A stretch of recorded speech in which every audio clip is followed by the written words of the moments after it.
It is Monday, May 14th at 1 p.m. Eastern Time, and this is Admissions Live. I am your host, Adam Castro, and on today's live broadcast, we will discuss the benefits and challenges of having senior admissions leadership engage with prospective students, peers, and colleagues on social media. I am joined today by three amazing guests: Dr. Josie Alquist, digital leadership author, coach, and speaker; Jenny L. Struther, Associate Vice President of Enrollment Services at Concordia University, Texas; and Dr. Kara Kolomitz, Vice President of Student Affairs and Enrollment at Regis College. Admissions Live is part of the Higher Ed Live Network. Our episodes offer you direct access to the best and brightest minds in education. Be part of our live broadcast by sharing your knowledge. Participate in today's discussion by tweeting us at #HigherEdLive. All of our episodes are free and easy to access in the video archives at higheredlive.com, or take Higher Ed Live with you on the go by subscribing to the podcast. Higher Ed Live is produced by M. Stoner, a digital-first marketing agency committed to tailored solutions that drive real results. No matter the size of your institution, digital enrollment marketing and communications comes with challenges. Wouldn't it be great if there was one tool that could help you navigate all of these challenges? Register for M. Stoner's free webinar, Map It Out, The Path to Better Digital Engagement with Prospects. During the May 16th webinar, M. Stoner's content strategist uncovers 7 ways an experience map can improve engagement with prospective students. We are tweeting out a link shortly with the registration and event details. Okay, so I'm super excited about today's episode. It is a topic that is near and dear to my heart. Those that I engage with, certainly online, know that I'm a huge Twitter fan and have used Twitter and other social media platforms to really help develop myself professionally and meet tons of very interesting people, including my 3 guests today, because of that. So I think it's really timely. It's a timely topic because I think we're seeing more and more engagement from admissions leadership and admissions professionals online. But I think we've only scratched the tip of the iceberg in terms of what people should and could be doing online to develop more professionally and improve their network online. So I just want to jump right into it, and I'm kind of frame this and give my guests the opportunity to really introduce themselves and give them a bit of background. But Josie, I want to start with you because we're here because of you. You penned this really cool article a couple weeks back called "Tweet the Veep: 30 Vice Presidents to Follow on Twitter," which was kind of a list of 30 vice presidents of both enrollment and student affairs that you thought were interesting follows. And we, the 3 of us, we're honored to be on your list and are happy to talk about it with you today. But tell us a little bit about kind of your motivation to developing a list like that, and kind of your individual platform and research that really obviously lends itself to this topic. Well, thank you so much for having me. And honestly, thank you to each of you for just being so genuinely engaged in a number of social media platforms. My favorite part of what I do is shining the light on leaders like you, because I feel like we've had these tools around for decades, not decades, decade. We'll soon be there, but we still are looking and trying to make meaning of the tools, and I feel like we're still social proofing them. And so that post was really my way of nodding to individuals that still are on the fence or are still trying to find their place, especially on a tool like Twitter. So you could look at any of you or any of the 30 that I featured as trying on their style, for example, on Twitter. So again, my name's Josie. I'm streaming into you from Los Angeles. From my home office, you might hear my dogs freak out at any moment. But when I'm not in LA, I'm on United Airlines, getting to campuses and conferences where I speak and consult. My research background is on students' use of social media, their use and experience, and I try to get them to see it through a leadership lens. And then the other arm of what I do is I help leaders, faculty, and administrators and executives on college campuses integrate these tools in a really engaging and authentic way from speaking and consulting. So me being able to share my work through my blog josiealquist.com, is where I'm able to, if I'm never at your campus or never at your conference, you can kind of learn where some of that is coming from. And it's always been really important to me to not be this, I'm not a thought leader. I would rather be called a researcher or, like data driven, which I think in enrollment, we can all align with that.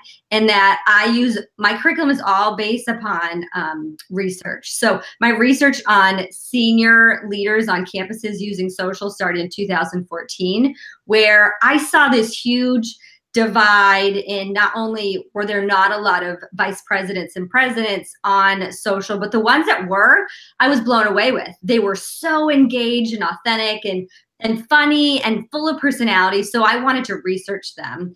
And I was able to find some frameworks of ways they use these tools to make meaning and to find different ROIs that still keeps them online today. So even though 4 years later, there are more vice presidents on social, there's still this divide of finding that genuine, authentic approach that isn't just being a bulletin board. Because I either find that or I find a graveyard of accounts out there that have been created that just somebody pushed them to create a platform, but they've just completely deserted it. So it was still hard to find 30 that I felt like I would really stand behind these accounts in all kinds of areas on campus. So while you might say, oh, we've been talking about this forever, I don't need another Higher Ed Live about social media and why I need to be on it, I still see the need to not just be on it and check that box, but well, how do you really do it right, despite maybe the setbacks there might be? And that's why I love to be able to have these panelists on today to actually be boots on the ground people in leadership positions to share that. And that's awesome. I love the stories of people evolving on social media. And I'm certainly one of those that had no idea what he was doing when I set up my Twitter account and stumbled upon, the EM chat group kind of by accident. And then, through that, spawned, tons of relationships and tons of experiences. And really, if I look back on my first couple of tweets and, it's not exactly the most proud moment in the world, but it's amazing. But you're right. I mean, there's an evolution that goes along with that. And I think, Kara, I want to turn to you because one of the challenges of being on social media is kind of balancing the professional use and being able to provide a human side while, giving out, good information, relevant information, but with personality. Tell us a bit about your background and your institution and how your social media presence really is influenced by your job in school. Sure. Well, Adam, I was right with you because not only did I have to have someone else initially set up my Twitter account for me, I had to call someone who works for me to come over and help me tweet my first tweet. So I was just as vulnerable as anyone else. But one of the things that really played into me wanting to connect was a little pressure, of course, from some colleagues on how to do it, but wanted to really be able to strengthen the brand of our institution. So we're Regis, right outside of Boston, and we have an incredibly unique, close-knit community. And I lead the undergraduate enrollment, student affairs, and athletic divisions. So I wanted to be able to show the wide range of constituencies, really the flavor of campus, and highlight the unique personalities that work and live on our campus together. So while the number of followers is not as important to us as engagement is, it has proven to be very successful and given us a lot of trending action. Very happenstance, my first kind of foray out was to have a couple selfies, and my selfies were horrific. I mean, they were crooked. I cut my head off. My thumb was like covering, the flash, whatever. And it started kind of, that was the way I was known across campus. Oh, that's that lady with the selfie. And flash forward a couple of years, we just had our graduation ceremony, and I had so many students come up to me. Can I have a selfie? Will you please post me? Will you please tweet me? Because it has become kind of what the personality of what I've done on Twitter. The other piece about it is that the Twitter platform in particular for us has divisionally helped us really talk about the positive enrollment trends we have on campus, talk about the happenings, highlight some of our professionals that maybe not, they couldn't be highlighted in other ways. So it's been really positive, and the one piece that I shared with you, I think in one of our prep calls, my original background was in student affairs. And so student affairs transitioning into enrollment has been different. And I think that there's sometimes some hesitancy on the enrollment side to share all of the information about enrollment or the events that you're having or the way you're driving some of your applicants. And so there has been kind of a healthy balance of giving you an insider look into our campus, but not sharing too much in the enrollment world. You could tell that you're very political. I like how you said that. You can go out and say that enrollment people are secretive.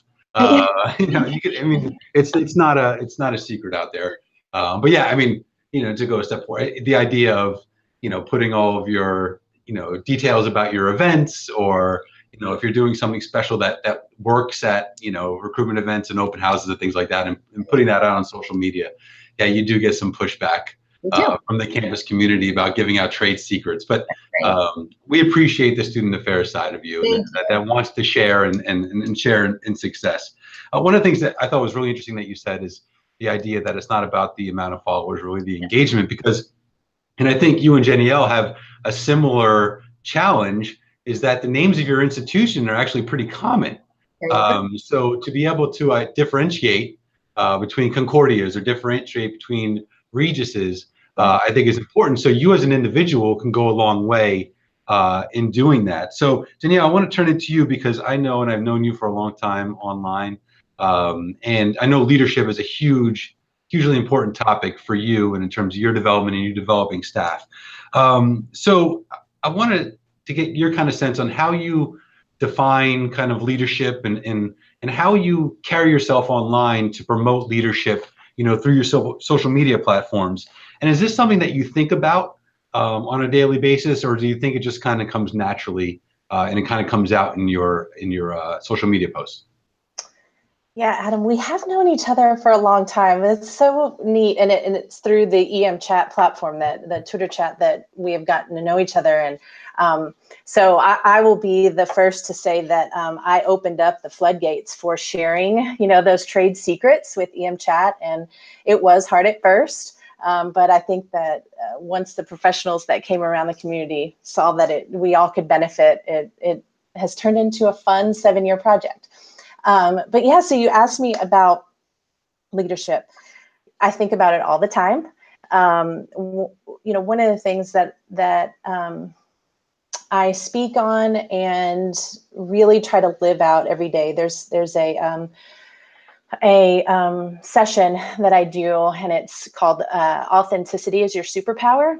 And that's the one thing that as I mentor young pros, as I mentor students on campus, that is the one thing that I try to get them to understand. And especially with social media, it is something, and I love that. I mean, I'm taking notes here.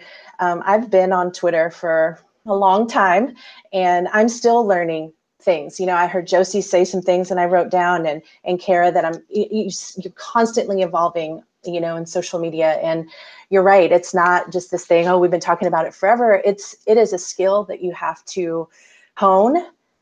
And the way that you hone it is you use it often and use it as yourself. And the only way that I know how to do that is just to be myself online. So yes, that's one thing that I preach and discuss online and in social media. I think for my staff, I am finding it's harder for the younger staff. So in admissions, we all know that turnover happens. So when the new folks come in, I find this hesitancy to get on social media, and I have to really bring them along about how, this is about your personal brand, and if you want to grow in this profession, I highly recommend you doing this and using it as a personal brand and for knowledge building. So that's something that I find is becoming difficult, which I didn't expect. And then the other thing, when I think about leadership and I think about being online and social media, I always think this: what would Cory Booker do? And every time there's something big going on, or and I get ready to send a tweet or respond to a tweet or on Instagram, he is who I think about. And I know that's very specific and granular, but I really respect the way that he leads online. And that is, he leads from a place of genuine, authentic love that I've never seen from someone in a leadership role, in politics. And so that's kind of my little tip. I appreciate the shout out to New Jersey in there for sure. That was totally unprompted. And if you want to talk about evolution, and I would love, I mean, I'm putting you on the spot, I know. Talk about evolution of a kind of an online persona. What was your original name on Twitter? Yes. So my original handle was Higher Ed Girl. Higher Ed Girl, right? Yeah. And I had that for about 6 months, and it just took off. And then, once we started EM Chat and I started really thinking and being not thinking, but being mentored in personal branding, that was the first shift. Was look, and shockingly enough, there's another at Jenny L, which is awesome, but I didn't expect that. But so really looking at how do I brand my name and who I am and my leadership, and so that's where the evolution came from. Somebody else schooling me on personal branding. Yep. And one of the things that I thought was cool that you said was, this idea of mentoring, particularly younger staff, because we have a retention problem. Particularly at the admission counselor level in higher education. And I think one of the things that keeps people around is being engaged and having a relationship with their immediate supervisor, and knowing that they can be put on a path, for professional success. And I think now more than ever, social media is playing a huge role in that. And one of the things that I experienced kind of early on, and I was late to the game. I mean, I only started a Twitter account like 2.5, 3 years ago. But one of the things that I did initially was I was really rigid and really over the top professional. I wasn't going to do anything that could be, misconstrued as controversial, or even, I wasn't cracking jokes. I wasn't, making light of anything. And I was asking my staff to, set up these accounts and to help recruit and engage with students. And they were doing the same thing I was doing. Everything was like, there was no human element to it. Everybody was, very, just, like a cardboard box. It just was, there was no personality to it. And so I really had to just change kind of how my thinking with it, and really just kind of engage and try to be myself and put more personality into it, because that allowed them to relax and say, oh, well, he's doing it, then I can, talk a little bit more about, the troubles of travel, and the things that people don't necessarily want to hear or know about being an admission counselor. And I thought that was really beneficial. I mean, it really took down the guard down from other people, and allowed people to kind of really get comfortable in their own skin online. And looking back 2 years later, it's had a much more positive effect. They've grown online. And they're really well versed at kind of engaging with students in a casual atmosphere, and that's what social media really should be.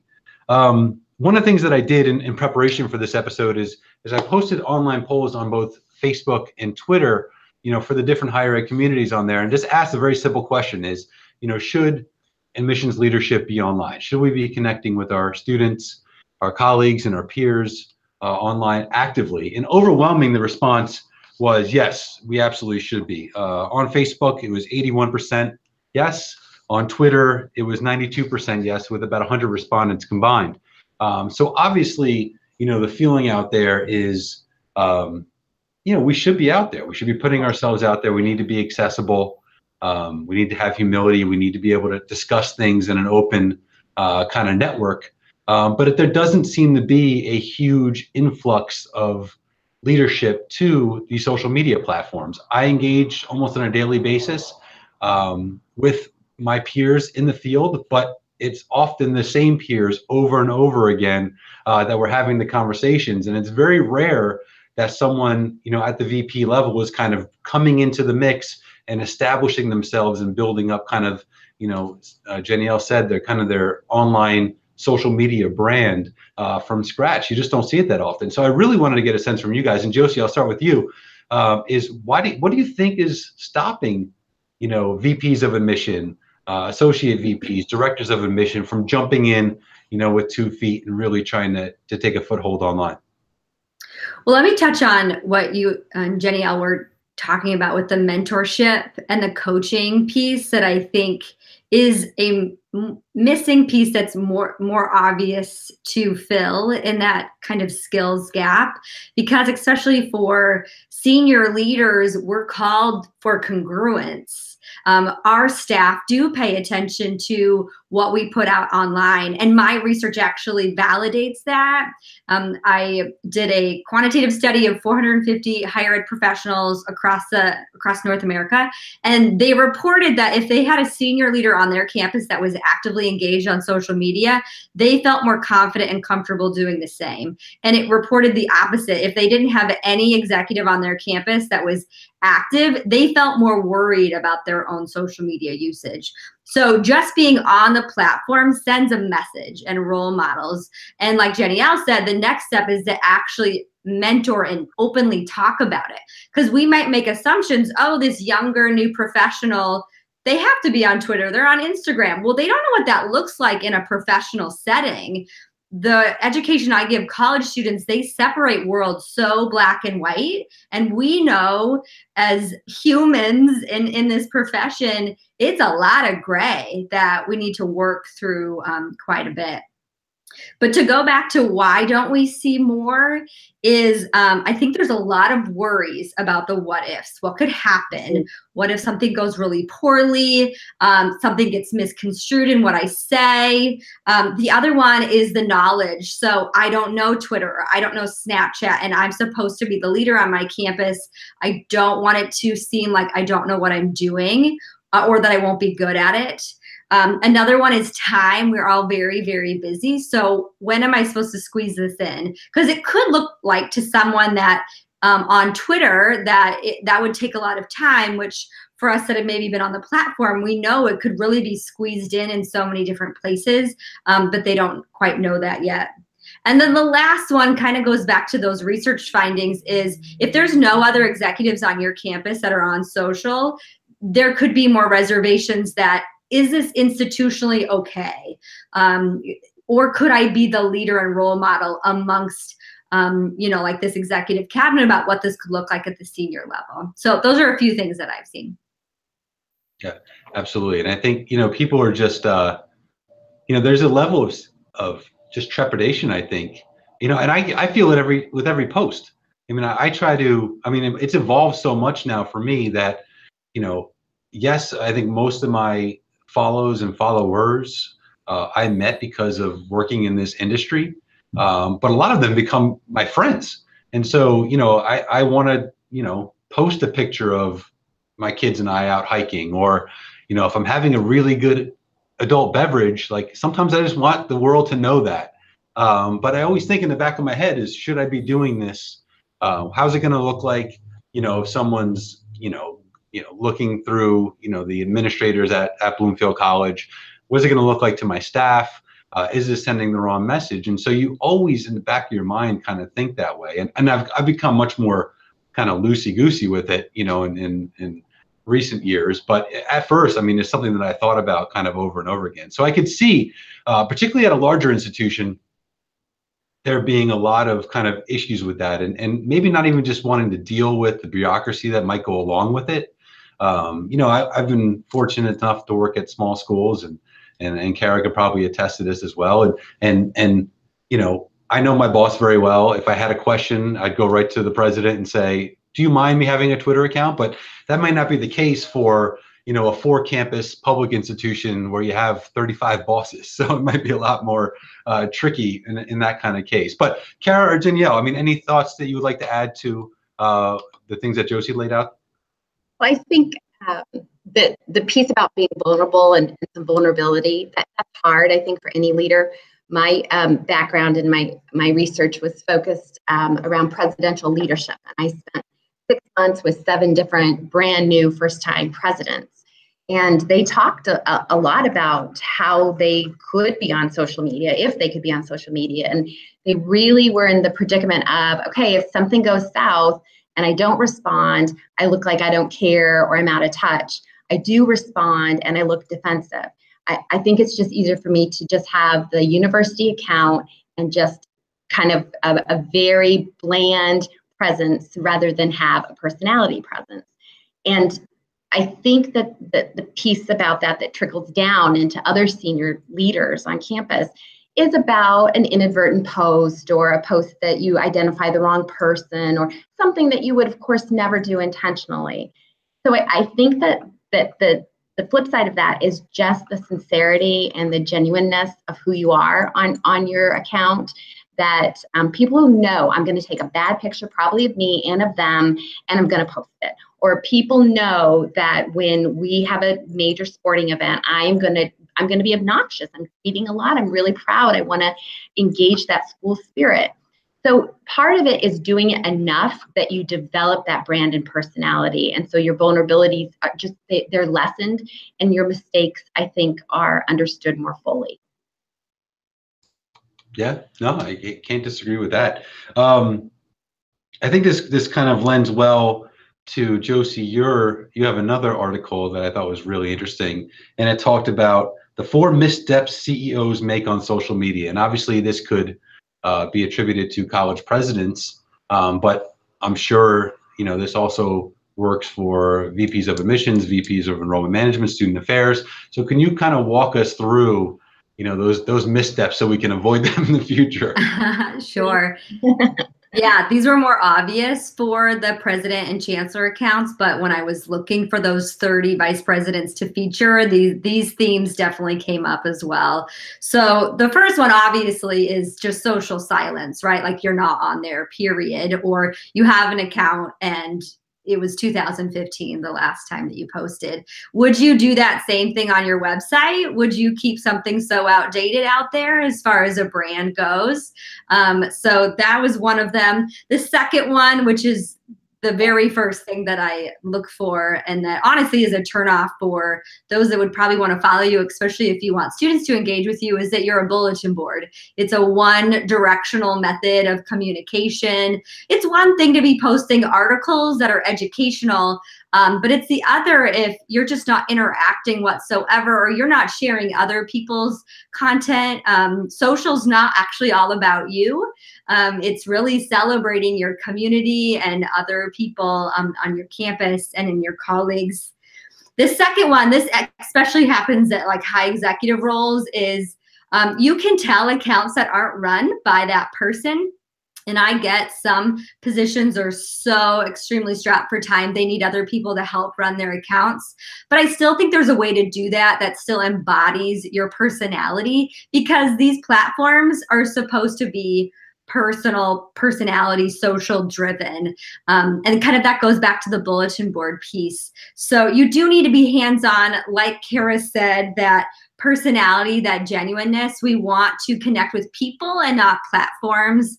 And then the fourth one is a misdirected ROI. So where I see, especially executives not seeing it worthy to be on these, or they jump off, is they're not getting the followers they want, or the likes or the comments, or they can't tie it to their enrollment numbers or some other kind of traditional ROI that we would document in traditional processes. So I would challenge you to think, what is the relationship ROI? How can you translate your commitment and your interaction in digital places to face-to-face interactions and experience, or vice versa? You meet someone at an event that you're then able to continue that relationship on a platform like Twitter or Instagram. So that relationship piece is a little bit more of a softer ROI, but it can, depending on the audience that you're really wanting to engage with, I think that's the long-term payoff that we should be focused on. I love that.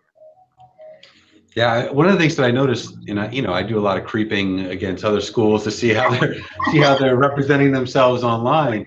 But the school handles are sometimes just complete bulletin boards, and you see, a school might have 15,000, 20,000, 80,000 followers, but there's no engagement on their post whatsoever because it is just throwing up up information. And then you'll see, this really small, nimble, private institution that's being really just honest and engaging, and probably getting, a lot more interaction and having a lot more impact, even though they don't have near the followers. And I think that same thing could be said for professionals. I get, if someone follows me, I want to see who it is and see who they are, so I'll check. And then a lot of those times, you can tell that the person's, in a good position, at a college or university, but is only using social media to follow other people or, to gather information, which is perfectly fine. But obviously that's not going to help them promote their institution and certainly not promote their, social brand, if you will, Right. and help them develop as well. So I think that, but I think that's interesting, that, probably the number one issue would be social silence. It's just not, is being there, but not being, kind of engaged in the platform. And that makes perfect sense. One of the things that I want to talk about and ask you guys is to kind of share a personal story about how, social media has, influenced what you do or has helped you in your professional development. And Kara, we've talked about a really interesting and current story that you have at Regis. So please share that with the group. That's right. So Regis, right on the outskirts of Boston, really in the mecca of higher ed. So very competitive environment. And recently a local school has decided to not continue operation. And it's been highly publicized, and there's been a lot of outcry on social media about the way the students have kind of been left to figure out what their next steps are. And so Regis, we have worked with some of the students for them to be a part of our class of 2022. And I had a colleague that posted just this great picture of a student with their mom. They both, of course, have their big Regis gear on, their big Regis smile. And it said something to the effect of they were devastated to hear that their institution was closing. They came to Regis. They've deposited. They're in love. They're so excited. And that post had such a far reach, and it really helped to kind of show a silver lining in this really sad, hard story in the Boston area. And it really gave a really nice light to Regis and how we were treating and honoring these students and their experience. It helped lift, of course, that family up. So when I mentioned it during our prep call, Adam actually had seen it. He's like, oh yeah, I remember that post. And I just thought that really represented a way to demonstrate what an institution can do in a time of really hard time. I think the other story that I shared, and I just wanted to share, was just around our tours and tour guides. I know that in enrollment, we know like a tour is so crucial. And so I really have tried to use our platform to lift up our tour guides. We call them our Pride guides. And we had this Pride guide that I tweeted. He's taken his last tour. And then that led a student to tweet back, I came to Regis because of the tour he gave me. And then another mom tweeted, oh, he's the best, blah, blah, blah, blah, blah. Then he emailed me this weekend. He said, just so you know, I was out to dinner at Legal Seafood on the Boston harbor front. And somebody stopped me and said, hey, you were my tour guide. I'm going to Regis in the fall. And he said, I saw your picture on Twitter. So that kind of momentum, I think, is also just a nice story. It helps, I think, particularly our student leaders feel really gratified with their work and that we're honoring what they do and how they help us with the enrollment cycle. It's really amazing to think that this wasn't happening 10 to 15 years ago. Sure. In higher ed, and the ability to do that and have such a positive impact. And I think, again, something that just came up, and Eric Hoover of the Chronicle of Higher Education was reporting on how the Nepalese students that were supposed to go into the UT system had their scholarships revoked, and just through some outreach that he did online, he's now being kind of this middle person, finding placement for these students throughout the country. It's really this incredible story. And 10, 15 years ago, that story doesn't even get told, let alone have the platform in which to make that type of change. And I think when people think that social media, kind of is this trivial thing, or it's all about having fun, it's very easy to point at stories like Kara's and stories like Eric's, with these students, and to see, how powerful it could be. Jenny, I know you have such a far reach on social media. We've already touched on the fact that you're, a co-founder of EM Chat, which has been this, it's really exploded in terms of professional development for admission professionals online. But, and you engage with so many different people and are looked to as kind of this, leader in not kind of, but definitely a leader in higher education. So talk a little bit about maybe a personal interaction or story that you may have that's kind of affected you. Well, I think that I share this a lot, and I try to tell people all the time that I'm not exaggerating, but Twitter has really changed my life professionally in ways I could have never imagined 8 years ago. And EM Chat is part of that. There's no other instance where I could tell you, I've been in this business my entire adult life. I'm on my 20th year. And the last 8, I have built relationships and friendships with folks across the industry, across the nation, that I could not have done without Twitter. And it has shaped me into the professional, little piece of who I am. I think let me take that back. It hasn't shaped me. It has helped me own and affirm my leadership style in ways I couldn't have done if I didn't have this platform to kind of test out what this authenticity thing means. Like, am I supposed to act this way? Or, what the, I guess what others would look at as leadership. It really is the reason I even gave a minute's thought about going into a doctoral program. It's the reason why I've survived. And I will say that all of the things, the missteps that, Josie mentioned, social silence, no interaction, social isn't all about you, that it's run by somebody else, and that there's misdirected ROI. If all of those missteps are leadership missteps. If you're in a position of leadership on your campus and you have these things listed, that are not happening, or, that's kind of if you're having a critical conversation with your boss, it's the same. And so there's not this gigantic disconnect between what we do on a daily basis and how we present ourselves on our campus than what we do on social. So that for me is really big. It's changed my life professionally. It is. The other piece is that admissions and enrollment management tends to be a very lonely gig. We are strapped and by our choice, right, to be in this leadership position with very stressful jobs. And it can be very lonely, whether you're at the VP level or whether you're an admission counselor, road warrior, it's lonely. And I have found great solace in being able to reach out to somebody when I'm struggling. Hey, I don't know how to solve this problem.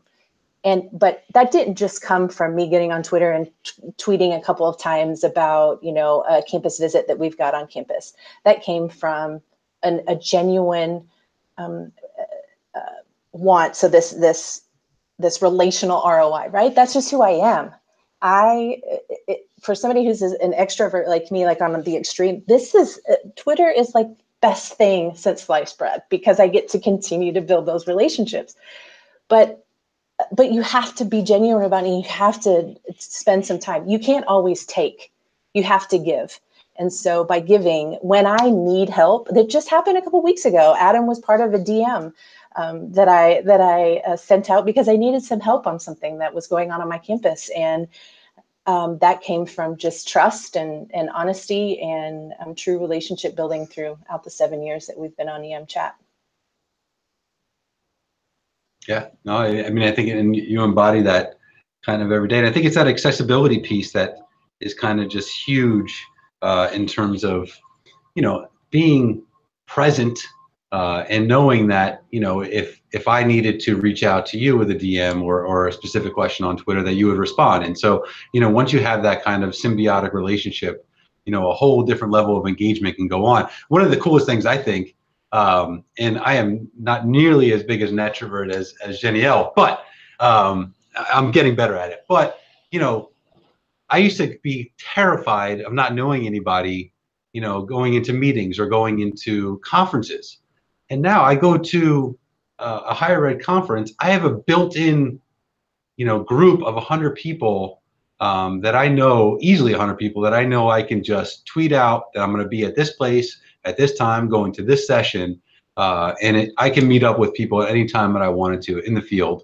So it kind of goes along the same line. It's kind of that safety net. You have this group and you've been able to kind of cultivate it, and you can reach out to them if you're having professional issues or you have questions, but also the social aspect of the job and just making sure you have a large enough network that you're never really alone in either a circumstance or an event, which I think is fantastic.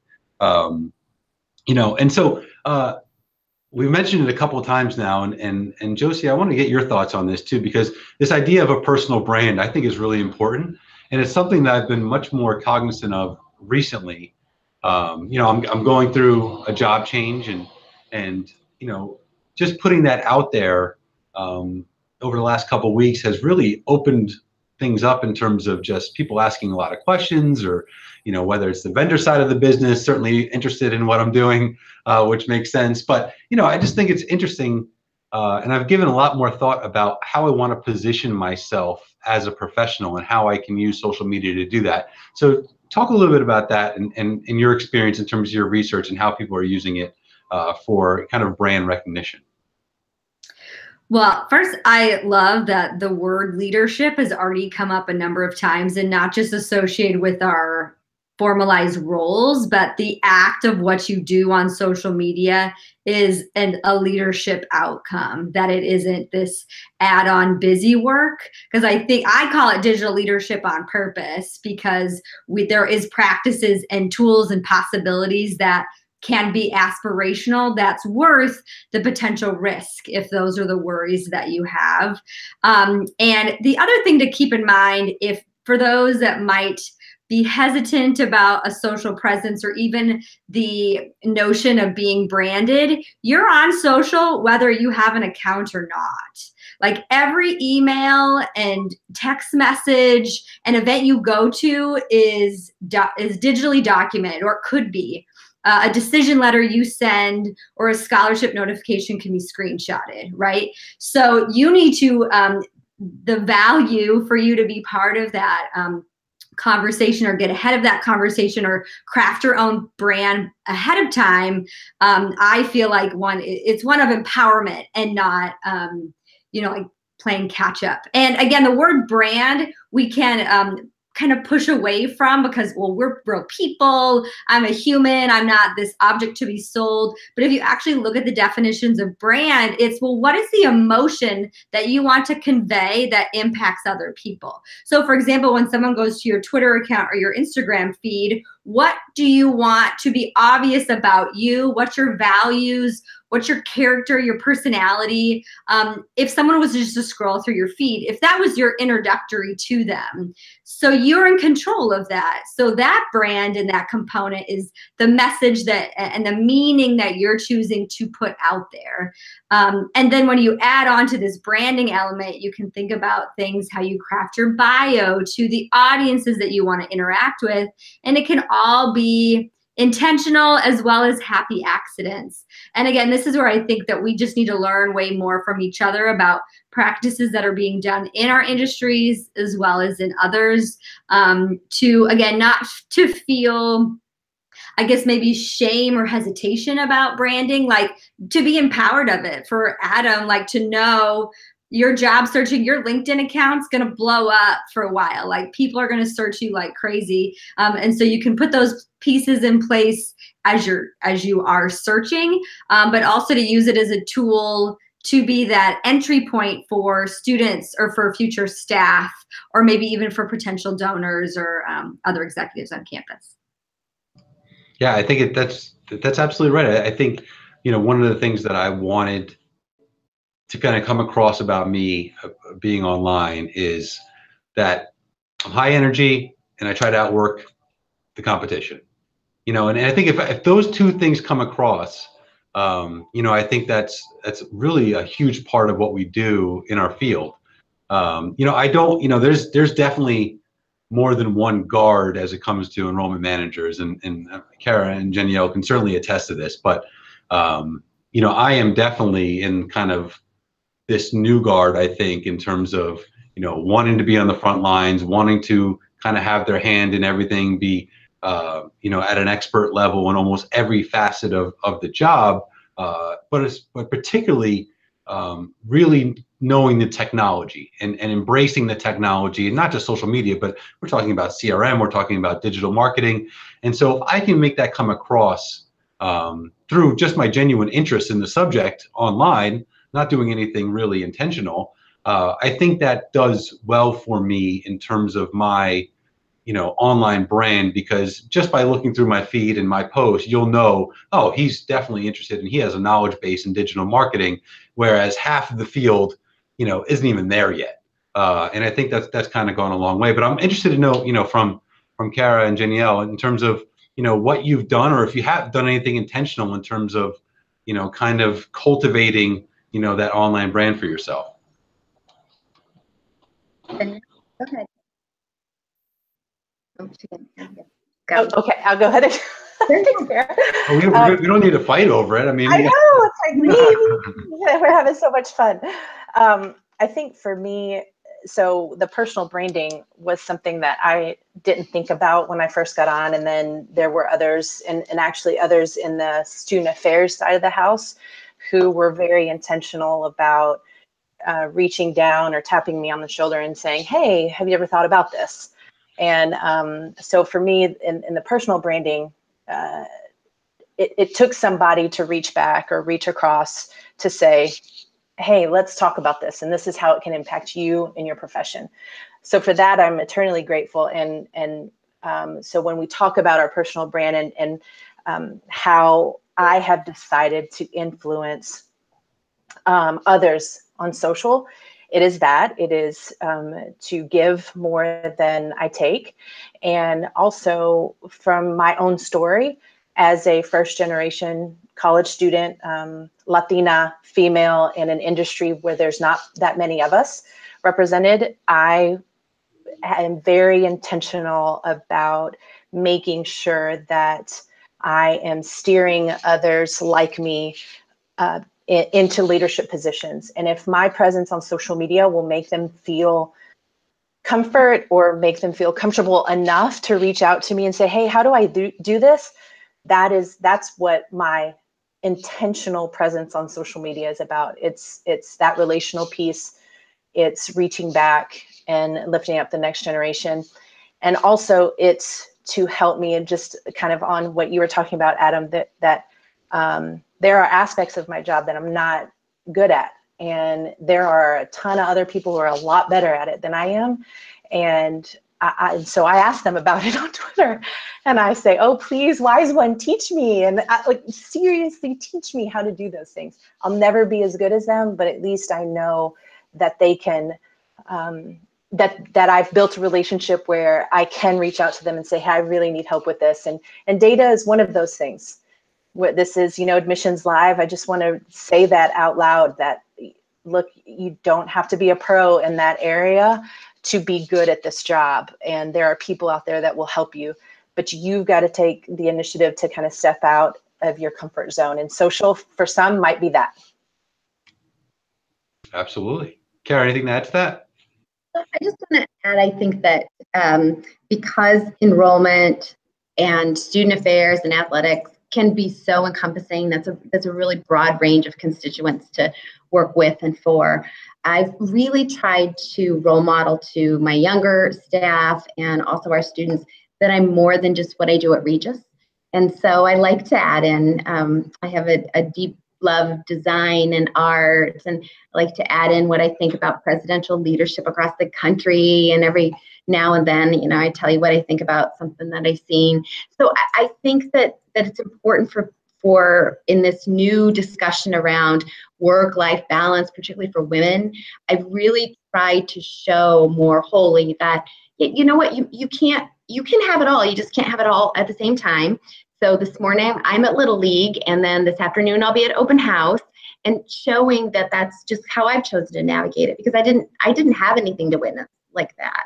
And it would help me as a young professional to figure out how a woman puts it all together. And so I've really tried to do that. If it works, I don't know, but I keep doing it.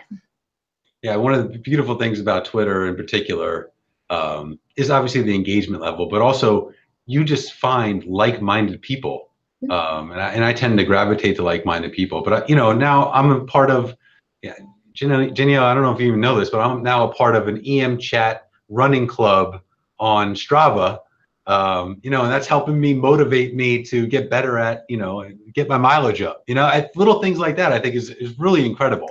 How do I not know about this little secret running club? I'd love to know more about it. Well, I'll post it. Don't worry. We'll get some more members up. We need our membership numbers to go up a little bit.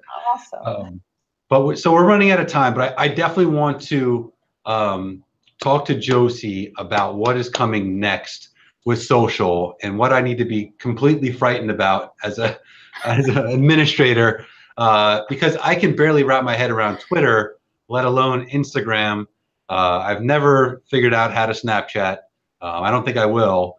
But what do we need to be cognizant of what's coming down the pike, and what's going to be important for us to be able to engage with our students, again, colleagues and peers online in the next couple of years?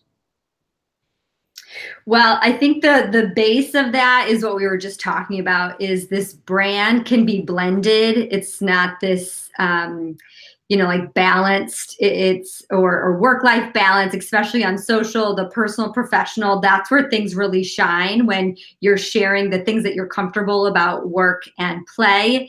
That's where that relationship ROI is really going to come out. I think it's been really obvious from our conversation, like Twitter is a great fit. If that's your very first platform, I think that would be the first one I recommend that you get on and you experiment with. You get someone else on your staff or on your campus or another colleague to, like, it literally took me 3 people to sit me down, and this was years and years and years ago, but it's very common to need some time to get onto even a tool like Twitter. So all of these that I talk about, you don't feel like you have to figure it out on your own, even though you will need some time to explore them on your own. But this also might be where I lose some people. They're like, no, Josie, you've just pushed me way too far. This is why we have it at the very end. So this is also for those, though, that are advanced, that are like, I want to lead in a space. I want to be an early adopter or whatever. Okay, so if you ever want to know what's coming and what's trending and for enrollment management, this is your audience, is middle school and high school students. When you meet with them, ask them what's on their phones, where they're posting, where they're interacting with. It's going to be a lot of private messaging spaces. Even in other countries, you might see them on different platforms like Telegram or WhatsApp. You're going to see a lot of late middle school, early high school students on an app called Musical.ly. Some people call it Musically. It's basically a karaoke app that makes you look like a rock star. And I think in a couple years, we might need to address this in enrollment or student affairs. If the numbers are waving a little bit, but it's a very playful app that potentially we could have some fun with, or you could have some fun with. If you've got any 10-year-old like in your family, just ask them to educate you about that app. One that might be more doable, because most likely we're all on LinkedIn, is LinkedIn videos are highly engaged with. So this could be one that you just shoot on your phone, or it's something that's more created and edited. But any native video on LinkedIn is getting shared a ton, and that's on your personal accounts. Also, university pages, you now can upload video on LinkedIn for those pages, so those are doing really well. I've brought up Instagram a few times. The primary demographic on Instagram is going to be most likely high school to early young alumni. So if you think about your audience and engagement on that platform, that's really your sweet spot, like 17 to 35. And if you want to take your Instagram to the next level, think about how you can interact in stories, as well as now you can feature stories in highlights and little bubbles that come up. And if you want to see what that looks like, you can head to my Instagram at Josie Alquist. I'm not trying to get follows. I just am a visual person if you want to see that. And so you can save your stories. So some people might be like, well, I don't want to do stories because they go away super quickly. Well, Instagram stories, you can save them in a highlight. So that would be an advanced thing to think about. And this next one's going to kind of blow your mind. So Siri and Alexa, like all of these technologies that are coming, when we think about trying to transcribe our websites or the content we create, we need to start thinking about how we can make that bite-sized to be the answer when someone asks something to Alexa. It's our content that comes up. So that's not just for social, that's for our institutions. Like, how are we making sure we're using the latest platforms to get those answers coming there? And the last piece, and this is especially true for the executive level, and you think about how am I going to manage the time, is how can you start to think about strategizing and centralizing your staff to also be coming in with some of these skills? So if it's either one of your counselors, you know that you want to hire at least one that's more advanced in this area, or can you start to strategize and hire a position that not only is running social for your entire division or your department, but could also be that support system for you, so you can make sure you're consistent and leading in this area. So those would be a few things that would you consider to step up your social if you're willing. While you were talking, I set up a Musical.ly account, so I'm ready to go.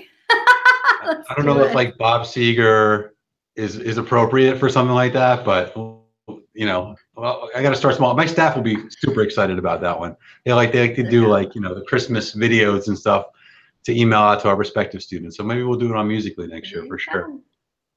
Yep. Are you guys frightened by any of that, or is it, you know, it's not bad, right? I've noticed on LinkedIn the engagement is crazy. I mean, Twitter is it's actively engaged, but in terms of just views and likes in particular, I mean, the comments aren't, you know, insane, but the amount of views you're getting on videos and announcements, even things like when I post, you know, your guys' appearance on the show, how quickly you get up to 1,000, 2,000, 3,000 views of a particular post. And again, I'll go back to, you know, when I posted on LinkedIn that I was changing jobs, I mean, 15,000, I think, impressions or something in a very short amount of time of people just liking it and sharing it. So LinkedIn, I think, is underappreciated in terms of just using to get out your brand. It's not just about job search or anything like that.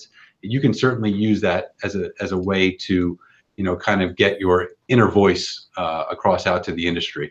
And the beautiful thing about LinkedIn, if online conflict and disagreements are a concern of yours, like Facebook or Twitter, LinkedIn is very positive. It is like people come already with this professional layer and lens as they enter the platform. So I haven't heard of a lot of experiences on there, and there's not a lot of competition. So pages are a little bit different in those analytics, but your own personal page on LinkedIn, again, like echoing like Adam said, there's a really cool potential there. And I just wrapped my head around digital marketing, you know, IP targeting, geofencing, all this stuff, and now you're throwing Alexa at me, and I got to learn, you know, what are the rates for being, you know, first, you know, college to be answered on an Alexa question, and what that's going to cost an institution is the next, you know, big budget item, I'm sure. So that's a little bit scary, but inevitable for sure. And that'll be really interesting to see how that takes off. Guys, we are out of time. This has been so much fun. Thank you so much for coming on. You all were just incredibly just valuable information you're able to give out to everybody today. I did want to just do 3 quick updates for the audience. One, you know, come visit Jenielle and I on EMChat. It's hashtag EMChat on Twitter. The group meets almost every Thursday online at 9 p.m. Eastern time. There's usually a topic du jour. And, you know, it's just a really incredible community of people ranging from, you know, first-time admission counselors all the way up through, obviously, campus leadership. And I just think it's a really cool community to get involved in, particularly if you're a young professional looking to expand your network. I encourage everybody to go to Josie's website and definitely check out her podcast, which is pretty incredible. She is prolific to say the least, but she has amazing guests on with amazing subjects. It's called Josie and the Podcast. I definitely want you to check that out. And then for my audience that loves to check in with me, and I appreciate you very much doing so on a monthly basis. My view next time you see me will be very much different. It'll be a view of the Hudson River, because as of June 1st, I will be at Mercy College in Dobbs Ferry, New York. And I'll be leaving Bloomfield College at that time. It's been a wonderful run here, about 14 years plus, but I'm very excited about a new role over at Mercy. So we will see you with a different view, but the same, hopefully, enthusiasm and awesome guest list in the coming months. Thank you, as always, to M. Stoner. You guys make us go. And again, thank you guys for coming on and spending an hour with us today. It's been fantastic. And thank you guys for listening. We'll see you on Admissions Live next month. Take care. Thank you.